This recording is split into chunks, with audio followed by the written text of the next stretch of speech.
Իրականացվող բարեփոխումների ժողովրդավարության կայացման գործում մենք չենք փնտրում կարճ ճանապարհներ։ Չենք փնտրում նաև քաղաքական նպատակներով գովասանքներ միջազգային հանրության կողմից, ոչ էլ փորձում ենք ուրիշներին ապացուցել մեր ճանապարհի անսխալականությունը։ Ավելին, մենք չենք փորձում պատսպարվել այսպես կոչված օբյեկտիվ սահմանափակումների հետևում, լինեն դրանք չլուծված հակամարտություն կամ մեզ հետ հարաբերությունները կարգավորելու անկարող հարևաններ։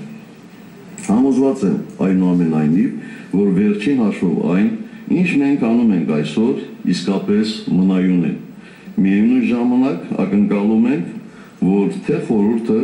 եւ թե վեհաժողովը ցուցաբերեն համարժեք քաղաքական արժանահավատություն եւ օգտագործեն արդար ու համահավասար կանոններ անդամ երկրներին գնահատելիս։ Տիկնակ եւ պարոնայք, մեզ համար ամենակարևոր հարցը շարունակում է մնալ Լեռնային Ղարաբաղի հիմնախնդրի խաղաղ եւ արդարացի կարգավորումը։ Բանակցություններն ընթանում են ԵԱԿ Մինսկի խմբի շրջանակներում եւ մենք շնորհակալ ենք համանախագահ երկրներին դրսեւորված ջանքերի համար։ Շատ կարեւոր է, որ այդ երկրների նախագահներն անձամբ են զբաղվում կարգավորման հեռանկարներով։ Դա անշուշտ մեծ հույս է ներշնչում։ Կարևորագույնը, որ տալիս է Եվրոպայի խորհուրդը եւ պետք է տա այդ հարցում, կարծում եմ բոլորդ էլ կհամաձայնեք, հանդուրժողականության արմատավորումն է։ Այս տեսանկյունից մենք ցավով եւ անհանգստությամբ ենք արձանագրում, որ Եվրոպայի խորհրդի տարածքում դեռ կան ռասիզմի եւ անհանդուրժողականության օջախներ։ Ընդհանրապես վերջերս ռասիզմի եւ անհանդուրժողականության դեմ Եվրոպական հանձնաժողովի Ադրբեջանի վերաբերյալ հերթական զեկույցը կրկին հաստատեց հայատյացության ու ռասիզմի այն ծայրահեղ աստիճանը, որը տիրում է այդ երկրում։ Սա մեզ համար ցավալի է, որովհետև դժվար է պատկերացնել, որ Եվրոպայի խորհրդի անդամ երկրում կարող է լինել նման իրավիճակ։ Ցավալի է, քանի որ հստակ պատկերացնում ենք, որ անհանդուրժողականության այդ թույնը ամենամեծ հարվածը հասցնում է հենց թույնը կրող հասարակությանը, բայց սա մեզ նաև անհանգստության տեղիք է տալիս, քանի որ Ադրբեջանը մեր անմիջական հարևանն է, քանի որ մեր անմիջական հարևանությամբ է դեռևս չլուծված մնում Ղարաբաղյան հակամարտությունը, քանի որ մենք կարևորում ենք հակամարտության կարգավորման գործընթացում առաջ շարժվելու անհրաժեշտությունը։ Երկու օրից տեղի կունենա Ռուսաստանի, Ադրբեջանի եւ Հայաստանի նախագահների եռակողմ հանդիպումը, որի նախօրեին համանախագահ երկրները ներդրել են բոլոր ջանքերը, որպեսզի վերջնականապես ամրագրվեն հակամարտության կարգավորման հիմնական սկզբունքները։ Մենք խոսում ենք փոխզիջումների ճանապարհով հարցը լուծելու մասին, բայց մեր դեպքում ստացվում է, որ զիջում պետք է կատարենք նրան, ով սպասում է մեզ վրա կրակելու հարմար աղեթի։ Նման իրավիճակում շատ բարդ կլինի որևէ մեկի համար Հայաստանի հանրությանը, Ղարաբաղի հանրությանը, դարեր շարունակ այնտեղ բնակվող բնիկ հայ ժողովրդին համոզել,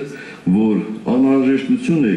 ինչ-ինչ զիջումներ անել մի երկրի, որտեղ հայի նկատմամբ կան նման անհանդուրժողականություն եւ կան ծայրահեղ ռասիստական տրամադրություններ։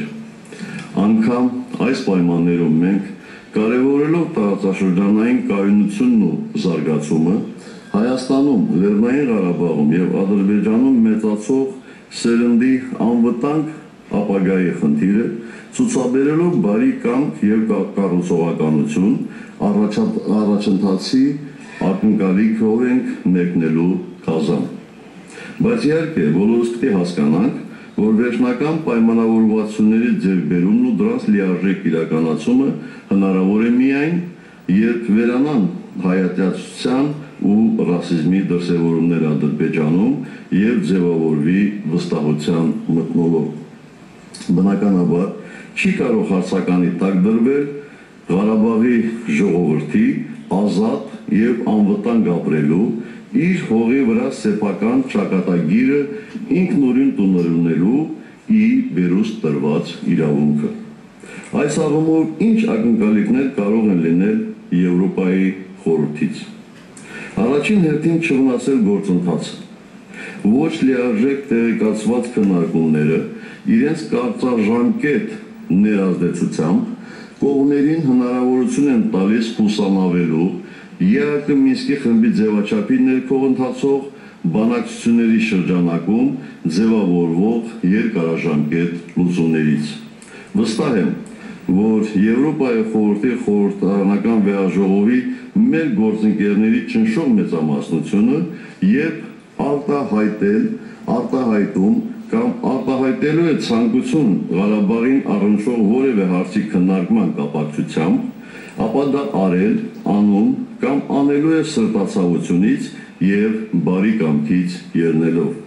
բայց միաժամանակ չի կարելի բացառել նաև պակաս տեղեկացվածության պայմաններում իրականացվող քայլերի հնարավորությունը, ինչը իրականում մեծապես կարող է վնասել ողջ գործընթացը, հետևաբար փոքր-ինչ զգոն լինելու կոչ խնդրանքով եմ դիմում բոլորիդ,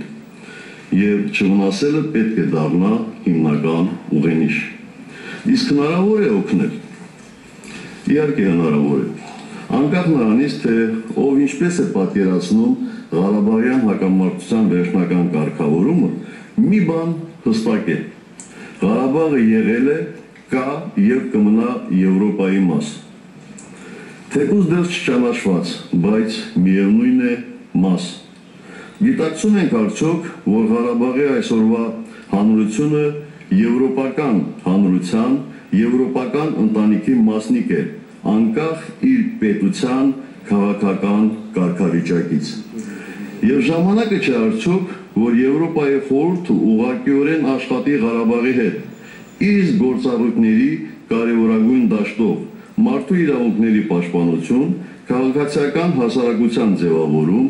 ժողովրդավարություն, հանդուրժողականություն և այլն։ Եվ չի լինի արդյոք շատ ավելի տրամաբանական, եթե Ղարաբաղի հետ աշխատանք սկսելուց հետո միայն կառույցը ցանկություն հայտնի քննարկելու Ղարաբաղին առնչվող որևէ հարց, ի դեպ նույն ղարաբաղցիների մասնակցությամբ։ Հարգելի գործընկերներ, Բերլինյան պատի անկումը ազդարարեց Եվրոպայում բաժանարար գծերի վերացումը։ Ցավոք, դրանից 20 տարի անց մեր լեռնային տարածաշրջանը դեռևս սպասում է իր բաժանարար գծերի վերացմանը։ 2 տարի առաջ մենք նախաձեռնեցինք Հայաստան-Թուրքիա կարգավորման գործընթացը, որը թույլ կտար դիվանագիտական հարաբերությունների հաստատման և սահմանները բացելու միջոցով հետզհետե վերացնել մոտ 100 տարի գոյություն ունեցող անջրպետը։ Պետք է նշեմ, որ այդ գործընթացում մեզ համար չափազանց կարևոր էր ոչ միայն միջնորդ երկրների, այլև ընդհանրապես միջազգային հանրության, այդ թվում նաև Եվրոպայի խորհրդի տարբեր բարձրաստիճան պաշտոնյաների ոգևորիչ և մշտական աջակցությունը։ Ցավոք սրտի, անգամ նման սատարման պայմաններում Հայաստան-Թուրքիա հարաբերությունների կարգավորման գործընթացը մտավ փակուղի։ Պատճառը մեկն էր. Թուրքիան վերադարձավ նախապայմանների առաջադրման իր գործելավոճին, չհարգեց ստանձած պարտավորությունները, ինչը անհնարին դարձրեց ստորագրված արձանագրությունների վավերացումը։ Չեմ կարող կանխատեսել, թե հիասթափության և անվստահության պատին դեմ առնելուց հետո այլևս երբ կբացվի հնարավորության պատուհանը։ Ցավով եմ ասում, բայց սա է իրականությունը։